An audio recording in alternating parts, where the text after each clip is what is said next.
तो बच्चों इस वीडियो के अंदर हम करेंगे क्लास 9th का चैप्टर 1 नंबर सिस्टम्स। और इसमें हम सीखेंगे 1.4 एक्सरसाइज करने से पहले कि रूट्स को किस तरीके से सॉल्व किया जाता है। रूट्स को ऐड कैसे करते हैं, सब्ट्रैक्ट कैसे करते हैं, मल्टीप्लाई कैसे करते हैं, डिवाइड कैसे करते हैं, और साथ में रेशनलाइजेशन क्या होता है वो भी इसी वीडियो के अंदर हम देखेंगे। और कुछ आइडेंटिटीज हैं उनको भी हम इसी वीडियो में कवर करेंगे। तो सबसे पहले मैं आपको बताता हूँ रूट्स को कैसे सॉल्व करते हैं। तो उसमें पहला हम देखते हैं कौन सा ऑपरेशन, एडिशन का। तो जैसे मान लीजिए आपके सामने ये दे रखा है कि √3 और √3 को ऐड करिए। तो इसको ऐड कैसे किया जाता है? तो इसको ऐड करने के लिए हम क्या काम करते हैं, सबसे पहले हम ये चीज देखते हैं कि इन दोनों का क्या रूट वाला जो नंबर है वो सेम है। यहाँ पर भी √3 दे रखा है, इधर भी √3। तो ये दोनों के दोनों ऐड होकर कितना हो जाएगा, इन दोनों को प्लस करके हम लिख सकते हैं 2√3। अगर सेम रूट है तो ही प्लस होगा। और ये प्लस कैसे हुआ है, जैसे आपने पिछली क्लासेस में अलजेब्रिक एक्सप्रेशन करे होंगे ना, जैसे x को प्लस जब हम करते हैं तो x और x प्लस होकर कितना हो जाता है 2x। क्योंकि हम इसके आगे का जो 1 है और इसके आगे का जो 1 है इन दोनों को ऐड करते हैं तो 1x और 1x कितने हो गए 2x। ऐसे ही आप इसको भी समझ सकते हो कि इसके आगे कुछ नहीं है तो मल्टीप्लीकेशन में 1 1 है तो 1√3 और 1√3 प्लस होकर कितना हो गया 2√3। या फिर आप ऐसे समझ सकते हो दोनों में से ही हमने क्या चीज कॉमन ले ली, √3 कॉमन ले लिया। और √3 कॉमन लेने के बाद इसके पास क्या बचा 1 बचा, और इस वाले के पास भी क्या बचा 1 बचा। तो 1 और 1 कितना हो गया 2√3। या फिर आप डायरेक्ट लिख सकते हो। ऐसे ये सेकंड वाला, इसमें भी सेम रूट वाला ही एग्जांपल लिया हमने। यहाँ पर दे रखा है 3√5, इधर दे रखा है 2√5। तो अगर सेम रूट है तो सेम रूट हमें ये बता रहा है कि ये दोनों के दोनों ऐड हो सकते हैं। और ये ऐड कैसे होंगे, जो इनके आगे आगे वाले जो नंबर्स हैं ये वाले 3 और 2 प्लस हो जाएंगे। 3 और 2 कितना हो जाएगा 5√5। या फिर आप इसको डिटेल में समझ सकते हो, दोनों के पास क्या दे रखा है √5 है तो √5 क्या आ गया कॉमन। और √5 जब आप कॉमन ले लोगे तो इसके पास क्या बचेगा 3 और इसके पास क्या बचेगा 2। तो 3 और 2 कितना हो गया, 3 और 2 हो गए 5√5। ये बिल्कुल उसी तरीके से है जैसे अगर मान लीजिए आपके सामने दे रखा हो 3x और 2x। तो 3x और 2x को जोड़कर कितना आ जाएगा 5x आ जाएगा। ठीक है, बिल्कुल वही चीज है ये। अब ऐसे यहाँ पर ये वाला दे रखा है 3√5 प्लस √5। तो इन दोनों का भी रूट सेम है। तो अब इन दोनों को कैसे प्लस करेंगे, हम इस √5 के आगे कुछ नहीं है तो क्या मान सकते हैं 1। क्योंकि किसी भी नंबर के मल्टीप्लीकेशन में 1 मानेंगे तो उस पर कोई फर्क नहीं पड़ता, क्योंकि 1 की मल्टीप्लाई करने से वही नंबर आता है। तो ये 3√5 है और ये 1√5 है, मतलब 3√5 प्लस 1√5 कितना हो जाएगा 4√5। या फिर आप डिटेल में कैसे समझ सकते हो, √5 हमने कॉमन ले लिया, यहां से क्या बचा 3 और प्लस, और फिर यहां से क्या बचा 1। तो 3 और 1 कितना हो गया 4 और √5। पहले हम वो वाला नंबर लिखते हैं जो कि रेशनल वाला है और फिर इरेशनल वाला पार्ट लिखते हैं। ठीक है, रूट वाला नंबर बाद में, पहले ये वाला नंबर। और इसी के साथ ये वाला हो गया आपका जिसके अंदर हमने सेम रूट वाले ले रखे हैं। लेकिन अगर मान लीजिए आपके सामने अलग अलग रूट दे रखे हो तो आप इसको कैसे प्लस करोगे, तो ये वाला प्लस होगा ही नहीं। बस ज्यादा से ज्यादा क्या कर सकते हैं हम इसके अंदर √3 की वैल्यू रख सकते हैं, √5 की वैल्यू रख सकते हैं, जो आपका डेसिमल एक्सपेंशन होता है। जैसे √3 की एग्जैक्ट वैल्यू तो नहीं पता, लेकिन पॉइंट के बाद अगर हम 2 या 3 डेसिमल तक सॉल्व करें तो √3 कितना हो जाता है 1.732। ये कैसे निकलता है, मैंने आपको पिछली 1.3 एक्सरसाइज के इंट्रोडक्शन में बताया था। जैसे √5 है तो इसको क्या लिख सकते हैं 2.236।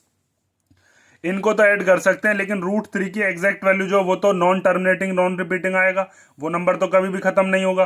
तो इन दोनों को हम प्लस नहीं कर सकते। जैसे अगर मान लीजिए आपके सामने यहाँ पर सेम वेरिएबल था तो आपने प्लस कर लिया था। अगर यहीं पर अलग अलग वेरिएबल दे रखे होते, जैसे मान लीजिए x प्लस वाई दे दिया जाए, तो क्या आप इन दोनों को प्लस कर सकते हो, x और y को प्लस करके क्या आएगा, तो ये प्लस ही नहीं होंगे। तो ये यही रहेगा। ऐसे यहाँ पर इसका भी देखो, ये √3 आ रहा है, यहाँ पर √5 आ रहा है, इन दोनों का रूट अलग अलग है तो ये दोनों भी ऐड नहीं होंगे। यही आंसर आ जाएगा। अगर कोई क्वेश्चन देता है कि इसको ऐड करके दिखाइए तो यही आंसर है, ये ऐड नहीं हो सकते। ठीक है, तो हमें ये जो रूट होता है ये रूट से आपको पहचान करनी है कि वो ऐड होगा या नहीं। अगर सेम रूट है तो ऐड हो जाएंगे, और अगर सेम रूट नहीं है जैसे इन दोनों में है तो वो ऐड फिर नहीं होंगे। जैसे मान लीजिए यहाँ पर दे रखा है 5 और √3 की जगह मान लीजिए क्या है x, और इधर क्या है 2 और √5 मतलब कोई और है तो y। तो 5x और 2y आप जोड़ थोड़ ना सकते हो क्योंकि दोनों का वेरिएबल अलग अलग है। तो जो 8th क्लास में वेरिएबल के लिए बात थी वही यहाँ पर स्क्वायर रूट के लिए बात है। उसके बाद आता है ये लास्ट वाला। तो लास्ट वाले के अंदर कैसे ऐड करें, तो देखिए ये 2√3 है, यहाँ पर √5 है, फिर यहाँ 3√3 है, फिर यहाँ पर 2√5 है। तो आप इसके अंदर क्या काम करोगे, जिनके रूट सेम सेम है उनको साथ में लिख लोगे। तो 2√3 के साथ हम क्या लिख सकते हैं, 3√3। तो आप लिखोगे 2√3 प्लस ये वाला 3√3 प्लस फिर ये √5 और ये वाला 2√5। ठीक है, जो हमारे एक जैसे रूट वाले थे उनको एक साथ लिख लिया। आगे पीछे लिख सकते हैं, उससे कोई फर्क नहीं पड़ता। जैसे अगर मान लीजिए आपके सामने ऐसे लिखा हुआ है 2 + 3, तो मैं इसको 3 + 2 भी लिख सकता हूं। तो कोई भी जो नंबर है उनको अगर प्लस में है आगे पीछे लिख सकते हैं अपने कन्वीनियंस के हिसाब से। तो यहाँ पर देखो अब ये दोनों का रूट सेम हो गया, तो 2√3 और 3√3 कितना हो जाएगा, दोनों का रूट सेम है तो इनके आगे आगे वाले प्लस हो जाएंगे। 2 और 3 कितना हो जाएगा, 2 और 3 हो जाएगा 5√3। ठीक है, अब इन दोनों का √5 सेम है तो ये दोनों भी सेम रूट वाले हो गए। तो इन दोनों को कैसे ऐड करोगे, इसके आगे कुछ नहीं है तो 1 मान लिया, तो ये 1√5 और ये 2√5, तो कितना हो जाएगा, ये हो जाएगा 3√5। अब इसको ऐड मत करने लग जाना, क्योंकि ये ऐड अब होगा नहीं, क्योंकि यहां पर इसका रूट है 3 और इसका रूट कितना है 5। तो ये दोनों को हम प्लस नहीं कर सकते, इसको यहीं पर आप छोड़ दोगे। ठीक है, और जब क्वेश्चंस आएंगे और डिटेल हम वहां पर देखेंगे। मैंने हल्का हल्का आपको यहाँ पर एडिशन के बारे में बता दिया। इसी तरीके क्वेश्चंस आते हैं वैसे तो। अब हम देखते हैं इसी तरीके से सब्ट्रैक्शन के लिए। अब अगला है अपना सब्ट्रैक्शन। तो सब्ट्रैक्शन के अंदर भी अगर सेम रूट हैं तो ये माइनस हो सकते हैं। जैसे √3 में से √3 गया तो कितना बचेगा, √3 में से √3 गया तो बचा आपके पास 0। ठीक है, बिल्कुल ये उसी तरीके से है जैसे मैंने अभी पीछे बताया था। दोनों में से क्या कॉमन ले लिया, जैसे आपने √3 कॉमन ले लिया तो इसके आगे कुछ नहीं है तो क्या मान सकते हैं हम, इसके आगे मान लिया 1 और इसके आगे भी क्या मान लिया 1। तो यहां पर कितना हो जाएगा 1 - 1 और 1 में से 1 गया तो कितना बचेगा 0 और 0 की किसी में ही मल्टीप्लाई करते हैं तो 0 आता है। या फिर आप सिंपल समझ सकते हो कि अगर दोनों नंबर सेम होते हैं तो माइनस करके 0 ही आता है।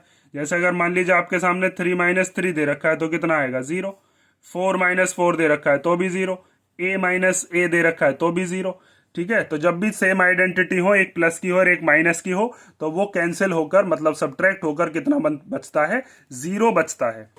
उसी तरीके से अब हम बी वाला पार्ट देखते हैं। बी वाले पार्ट में हमें दे रखा है 3√5 - 2√5। तो बिल्कुल सिंपल ये उसी तरीके से है कि यहाँ पर 3x - 2x होता तो कितना बचता, 1x बचता। तो यहाँ पर आप लिख सकते हो कि 3√5 में से 2√5 गया तो 1√5 बचा। 1 आप चाहो तो लिख भी सकते हो, चाहो तो मत लिखो, 1√5 बचा। या अगर मैं कॉमन लेकर आपको बताऊं तो कॉमन कैसे ले लेंगे, दोनों में से क्या कॉमन आ रहा है, √5 कॉमन आ रहा है। तो यहाँ पर क्या बचेगा 3, इधर क्या बचेगा 2। तो 3 में से 2 गया तो कितना बचा 1। तो √5 × 1, 1 की किसी में मल्टीप्लाई कर देते हैं तो वही नंबर आ जाता है। तो कितना आ गया √5। 1√5 कहें या √5 कहें, बात एक ही है। ठीक है, तो आप इस तरीके से भी कर सकते हो जैसे मैंने यहाँ पर बताया, और आप डायरेक्ट भी लिख सकते हो। उसके बाद आता है यहाँ पर 3√5 - √5। तो इसमें बच्चा क्या गड़बड़ करता है कि √5 से √5 हटा देता है और 3 लिख देता है आंसर। वो चीज गलत है। हम यहाँ पर क्या करेंगे, इस √5 के आगे कुछ नहीं है तो क्या मान सकते हैं 1। ठीक है, क्योंकि ये 1√5 लिख रहा है, यहाँ पर 3√5 लिख रहे हैं। तो 3√5 में से 1√5 गया तो कितना बचा 2√5। या फिर इसी को सॉल्व करेंगे अगर हम, तो दोनों में से क्या चीज कॉमन आ जाएगी, √5 कॉमन आ गया। यहाँ पर क्या बचा 3 और इधर क्या बचा 1। तो 3 में से 1 गया तो कितना बचा 2 और √5।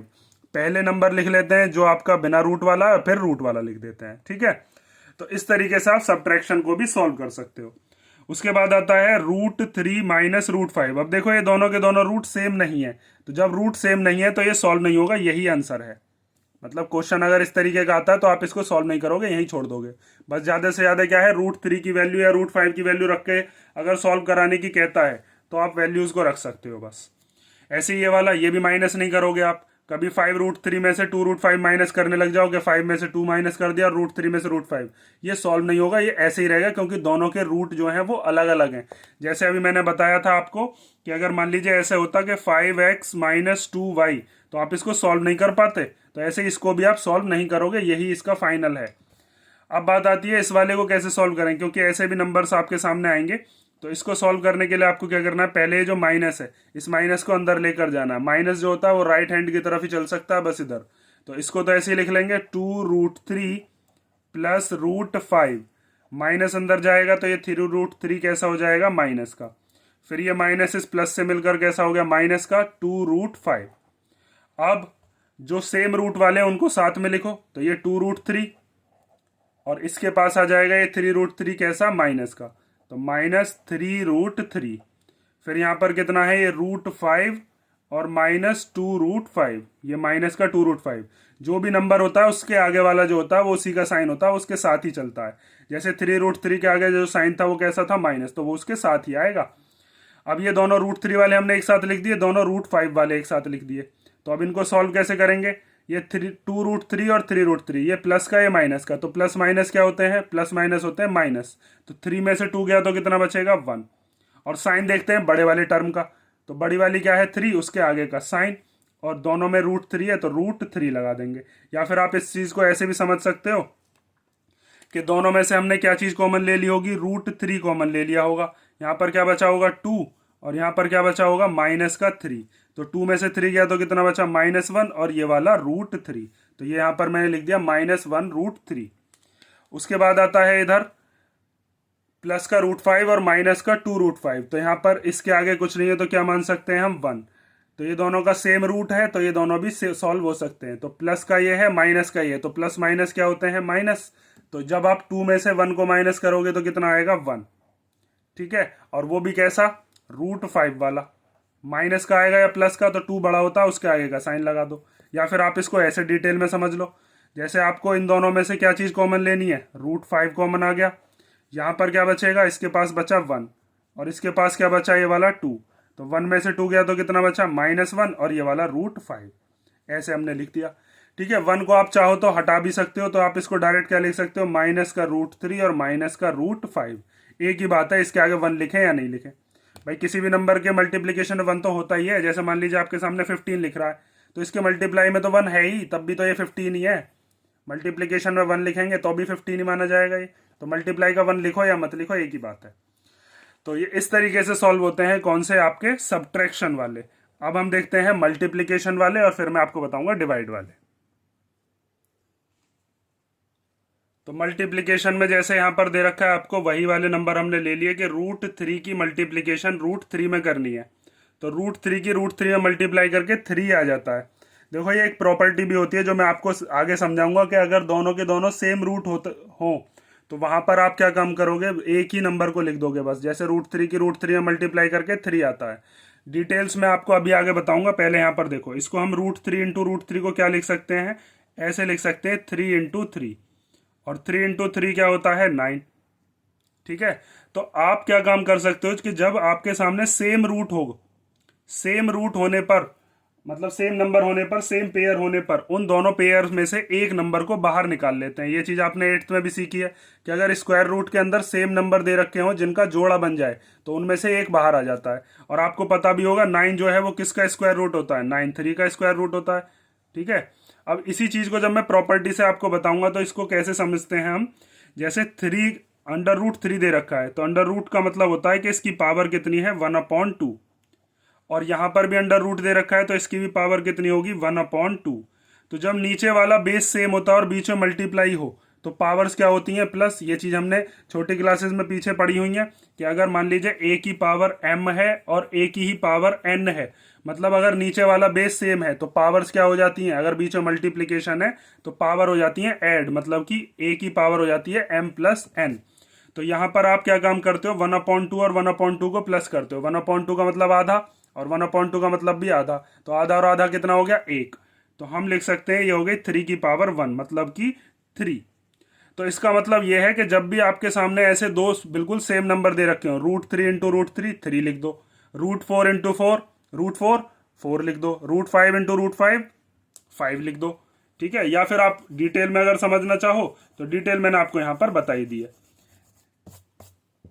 जैसे अगर मान लीजिए आपके सामने दे रखा है √2 इंटू √2, तो आप सीधा क्या लिखोगे, 2 लिख दोगे, क्योंकि यहाँ पर √2 इंटू √2 का मतलब क्या है, √4, और 4 किसका रूट होता है, 4 रूट होता है 2 का। जैसे आपने लिखा मान लीजिए √5 इंटू √5, तो √5 इंटू √5 को क्या लिख देंगे, 5, क्योंकि 5 5 जा कितने होते हैं, 25, और 25 किसका होता है, 5 का होता है। ठीक है, या फिर आप ऐसे करके जोड़े बनाओगे तो यहाँ पर इसको जोड़े बनाकर क्या हो जाएगा 5 × 5, और जिसके पेयर बन जाते हैं वो रूट के बाहर कूद जाता है तो 5 बन गया। तो बिल्कुल सिंपल सा लॉजिक यही है इसके अंदर। उसके बाद आगे बात आती है कि 3√5 की मल्टीप्लीकेशन हम 2√5 से कैसे करेंगे। तो यहां पर आपको 3√5 की मल्टीप्लीकेशन करनी है 2√5 से। तो उसके लिए आपको क्या करना है, ये जो आपके सामने दे रखा है रूट के बाहर वाला नंबर, उसकी मल्टीप्लीकेशन रूट के बाहर वाले से ही करनी है, मतलब 3 की मल्टीप्लाई 2 से, और √5 की √5 से करनी है। मतलब इसमें जो रेशनल वाला पार्ट है उसकी रेशनल से मल्टीप्लाई, इरेशनल वाले पार्ट की इरेशनल से, जो बिना रूट वाले उनकी मल्टीप्लाई, जो रूट वाले उनकी मल्टीप्लीकेशन। तो 3 × 2 कितना हो जाएगा 6, और √5 की √5 में करेंगे तो कितना हो जाएगा 5। अभी बताया √25 हो जाएगा या √25 5 होता है, एक ही बात है, कैसे भी समझ लो। तो ये कितना हो जाएगा 6 5 जा 30। ऐसे इधर आते हैं तो यहाँ पर 3 की मल्टीप्लीकेशन किस में होगी, आप चाहो तो यहाँ पर 1 मानकर 3 1 जा 3 कर लो, या फिर सीधा सीधा है हमारे पास 3 मल्टीप्लाई √5 मल्टीप्लाई √5। भाई यहाँ पर इसके बीच में भी तो मल्टीप्लाई है, तो √5 की √5 में मल्टीप्लाई होकर कितना हो जाएगा 5, जैसे यहाँ पर हुआ था अभी। 3 5 जा कितना हो गया 15। ये बिल्कुल सिंपल सी चीज चल रही है। अब बात आती है लेकिन अगर दोनों के दोनों रूट अलग अलग हो तो क्या होगा।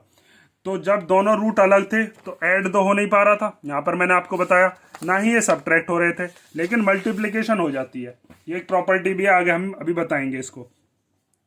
तो √3 की जब √5 में मल्टीप्लाई करेंगे तो दोनों पे ही अगर स्क्वायर रूट है, इसके ऊपर भी स्क्वायर रूट है, इसके ऊपर भी स्क्वायर रूट है, तो ये दोनों के दोनों एक ही रूट में आ जाते हैं और दोनों की कर देते हैं मल्टीप्लाई। 3 5 जा कितना हो जाएगा 15, तो √15।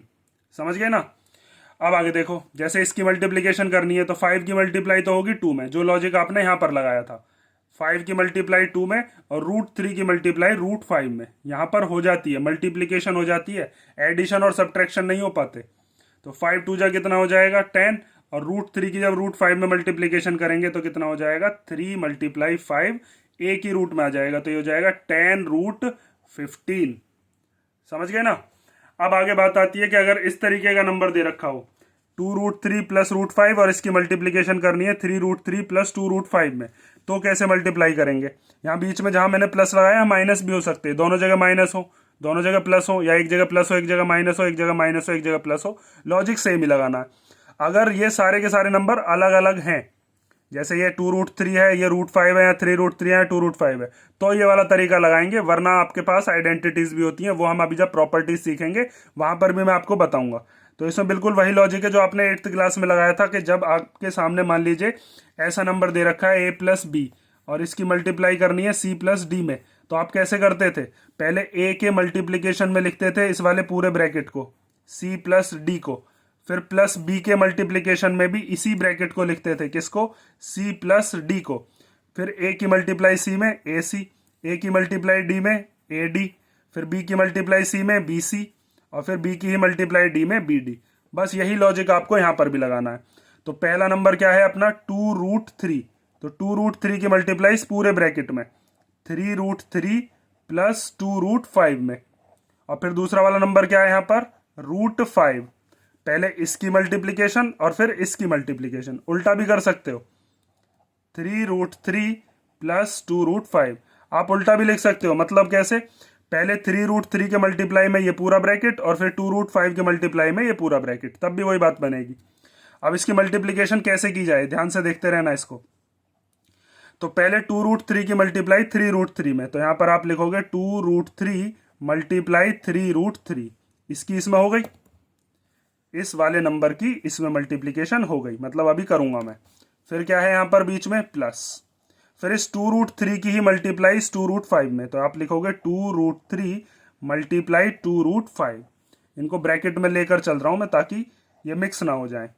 फिर यहां पर ये √5 की मल्टीप्लीकेशन पहले इसमें, √5 की मल्टीप्लीकेशन करेंगे 3√3 में प्लस, और फिर इस √5 की ही मल्टीप्लीकेशन करेंगे किसमें 2√5 में, तो आप यहां पर लिखोगे √5 मल्टीप्लाई 2√5। ठीक है। अब देखो, तो यहां पर 2 की मल्टीप्लीकेशन तो 3 में होगी, मैंने अभी आपको यहां पर भी बताया था कि जो रूट के बाहर वाला नंबर है वो बाहर वाले से मल्टीप्लीकेशन होगा, अंदर वाला अंदर वाले से। तो 2 3 जा कितना हो जाएगा 6, मल्टीप्लाई √3 की मल्टीप्लाई √3 में होगी, तो √3 की √3 में होकर कितना आ जाएगा 3। यहां पर भी बताया था √3 की √3 में होकर कितना आएगा 3 प्लस फिर यहां पर 2 की मल्टीप्लीकेशन 2 में, तो 2 2 जा कितना हो गया 4, और √3 की मल्टीप्लाई √5 में, तो कितना हो जाएगा √15। यहां पर ये √5 की मल्टीप्लाई √3 में हो सकती है, 3 में नहीं होगी, तो ये 3 तो एज इट इज आ जाएगा, या फिर इसके आगे 1 मान लो, 3 1 जा कितना हो गया 3, और इस √5 की इस √3 में मल्टीप्लीकेशन हो गई, तो ये हो गया √15 प्लस यहां पर ये 2 एज इट इज आ जाएगा, क्योंकि इसके मल्टीप्लीकेशन में यहाँ 1 ही तो है बस, ज्यादा से ज्यादा आप मानो तो 2 1 जा 2 हो जाएगा, और √5 की जब √5 में करेंगे तो कितना आ जाएगा 5। अब इनकी मल्टीप्लीकेशन कर लो, तो 6 3 जा 18 और 2 5 जा 10। अब देखो इन दोनों का रूट सेम है, और अगर रूट सेम होता है तो ऐड हो जाते हैं या नहीं होते हैं। अभी मैंने आपको यहाँ पर बताया था कि अगर 3√5 और 2√5 है तो दोनों को प्लस करके हम क्या लिख सकते हैं 5√5, अगर सेम रूट है तो ऐड हो जाएंगे। तो ऐसे यहाँ पर ये 4√15, ये 3√15, तो ये कितना हो जाएगा 7√15। अब ये वाला नंबर ये सिंपल है और ये वाला नंबर भी सिंपल है, इसको मैं पास में लिख देता हूँ, यहाँ पर लिख दिया। इनको हम प्लस कर सकते हैं, तो 18 और 10 कितने हो जाएंगे, 18 और 10 हो जाएंगे आपके 28 और प्लस 7√15। अब इसमें इसको प्लस मत करने लग जाना, ये इरेशनल नंबर है पूरा 7√15 और ये रेशनल नंबर है, तो ये दोनों ऐड नहीं होंगे, ये दोनों ऐसे ही रहेंगे। तो इस तरीके से आप क्या कर सकते हो, मल्टीप्लीकेशन कर सकते हो। बीच में माइनस है तो आपको माइनस पे ध्यान देना है बस, ठीक है। ये हो गया आपका क्या मल्टीप्लीकेशन। अब हम देखते हैं डिवीजन। अब आता है डिवीजन। तो डिवीजन को कैसे सॉल्व करेंगे, ये जो पहला वाला नंबर होता है ये न्यूमरेटर होता है, और दूसरा वाला जो नंबर है ये डिनोमिनेटर। अगर दोनों तरफ ऊपर और नीचे सेम नंबर होते हैं तो वो दोनों के दोनों सेम टेबल में आ सकते हैं, और 1 1 बार आते हैं, तो ये दोनों के दोनों कैंसिल आउट होकर कितना बन जाएगा, यहाँ पर 1 बन जाएगा। जैसे आपने देखा होगा कि अगर मान लीजिए ऊपर 3 होता और नीचे भी 3 होता, तो 3 से 3 कट जाता 1 1 बार, और 1 से 1 को डिवाइड करते हैं तो 1 ही आता है। तो अपॉन वाला 1 हम लिखते नहीं है, ऊपर वाला 1 बस लिख देते हैं। मतलब ऊपर अगर सेम नंबर हो और नीचे भी सेम नंबर हो तो कट के हमेशा कितना आता है 1 ही आता है, चाहे वो रूट वाला नंबर हो, चाहे वो बिना रूट का नंबर हो, चाहे कोई वो वेरिएबल ही क्यों ना हो। जैसे अगर ऊपर x है नीचे भी x है, तो x से x कट कर कितना आ जाएगा 1 आ जाएगा। ये सिंपल सी चीज होती है डिवीजन में। तो उसके बाद आता है सेकंड, 3√5 को 2√5 से डिवाइड करना है। तो आपको इसमें भी न्यूमरेटर और डिनोमिनेटर की फॉर्म में इसको लिख लेना है। तो 3√5 ऊपर आ गया और नीचे क्या आ गया 2√5। तो ये दोनों सेम रूट है, तो दोनों के दोनों रूट कैंसिल आउट हो गए, ठीक है, 1 1 बार। तो यहाँ पर क्या बचा 3 1 जा 3, और नीचे क्या बचा 2 1 जा 2, दोनों सेम टेबल में आते ही हैं। उसके बाद आता है यहाँ पर 3√5 को डिवाइड करिए √5 से या 1√5 से। तो √5 से √5 यहाँ भी कैंसिल हो गया, क्या बचा 3, अपॉन में 1 लिखना चाहो लिखो, नीचे का 1 हम लिखते ही नहीं है क्योंकि 1 से डिवाइड करेंगे तब भी 3 ही आएगा। उसके बाद आती है बात के √3 अपॉन √5 है ये, इसको कैसे डिवाइड किया जाए। तो इन दोनों में कोई भी चीज़ कॉमन नहीं है जो इन दोनों को मैं काट दूं, तो इसका आंसर बस इसी तरीके से आपको छोड़ देना है। और यहाँ पर देखो अभी जब मैं आगे आपको प्रॉपर्टीज बताऊंगा तो वहां पर मैं आपको बताऊंगा कि नीचे रूट वाला नंबर हम छोड़ते नहीं है। जैसे यहाँ पर डिनोमिनेटर में क्या दे रखा है √5, तो इस √5 का क्या किया जाए कि नीचे से रूट खत्म हो जाए, तो वो एक कॉन्सेप्ट होता है जिसको हम कहते हैं रेशनलाइजेशन। उसको अभी हम आगे डिस्कस करेंगे। आगे देखो पहले इसको देखते हैं। तो जहां पर दे रखा है √21 और इसको डिवाइड करना है √3 से, तो मैं 21 के फैक्टर्स कर सकता हूं। मुझे पता है कि 21 जो है वो 3 7 जा होता है। यहाँ पर आप अगर 21 के फैक्टर करते हो 3 7 जा 21 और 7 1 जा 7, तो हम √21 को क्या लिख सकते हैं 3 × 7, और अपॉन में कितना है √3। तो जब रूट के अंदर दोनों के दोनों नंबर दे रखे हैं तो ये 3 का भी रूट है और ये 7 का भी, तो हम इसको अलग अलग लिख लेते हैं। ये एक प्रॉपर्टी भी है, √3 × √7 और अपॉन में कितना है √3। तो यहाँ पर √3 से √3 कैंसिल हो गया, क्या बचा बस 1 बार कैंसिल हो गया, √7 की 1 में करोगे तो √7 ही आ जाएगा। और इसी तरीके से फिर ये लास्ट वाला पार्ट लिया है एक, जिसके अंदर दे रखा है ऊपर √8 और नीचे क्या दे रखा है √2। तो √8 के भी हम फैक्टर कर सकते हैं। 8 के फैक्टर क्या क्या होंगे, 2 से ये कट जाएगा 4 बार, 2 से ये 2 बार चला जाएगा और 2 से ये 1 बार। तो √8 को हम क्या लिख सकते हैं, √8 को हम लिख सकते हैं 2 × 2 × 2 और अपॉन में कितना है √2। तो तो ऊपर कितने रूट टू हैं? 3 रूट टू हैं। तो आप चाहो तो इसमें से एक बाहर निकाल लो, एक से आप 2 कॉमन लेकर, मतलब जिसके पेयर बन जाते हैं वो बाहर आ जाता है ना, एक 2 वैसे निकाल लो। या फिर आप काम करो, तीनों को अलग अलग लिख लो। चलो पहले root two into root two into root two, और अपॉन में कितना? Root two. तो रूट टू से एक रूट टू कट गया, और रूट टू की रूट टू में मल्टीप्लीकेशन करेंगे तो कितना आएगा? 2। या फिर रूट 4 कह लो, रूट 4 किसका होता है? 2 का ही होता है। बात तो एक ही। अभी मैंने आपको बताया भी था मल्टीप्लीकेशन वाले में कि अगर सेम रूट दे रखे हो तो उन दोनों की मल्टीप्लीकेशन करके वही नंबर आ जाता है, रूट हट जाता है। जैसे रूट 3 की रूट 3 में करके 3, और रूट 2 की रूट 2 में करके 2, रूट 5 की रूट 5 में करके 5, रूट 6 की रूट 6 में करके 6। इस तरीके से ये नंबर आ जाते हैं। तो ये हो गया आपका डिवीजन। इस तरीके से हम क्या करते हैं? रूट्स को सॉल्व करते हैं। तो आप इसको ध्यान से एक बार इस वीडियो को देख लो, और इसके बाद में प्रॉपर्टीज और रेशनलाइजेशन नेक्स्ट वीडियो में कराता हूँ, क्योंकि फिर ये वीडियो बहुत लेंदी हो जाएगी। और इनमें अगर आपको कोई डाउट हो तो आप कमेंट करके पूछ लेना, और नेक्स्ट वीडियो में हम करते हैं कि प्रॉपर्टीज क्या होती हैं रूट्स की, और रेशनलाइजेशन हम कैसे करते हैं। फिर उसके बाद 1.4 एक्सरसाइज बहुत ईजी लगेगी। फिर आप रेफरेंस बुक के लिए RS अग्रवाल वगैरह के भी क्वेश्चंस कर सकते हो, अगर आप ये सारे कॉन्सेप्ट क्लियर कर लेते हो तो। चलो नेक्स्ट वीडियो में मिलते हैं।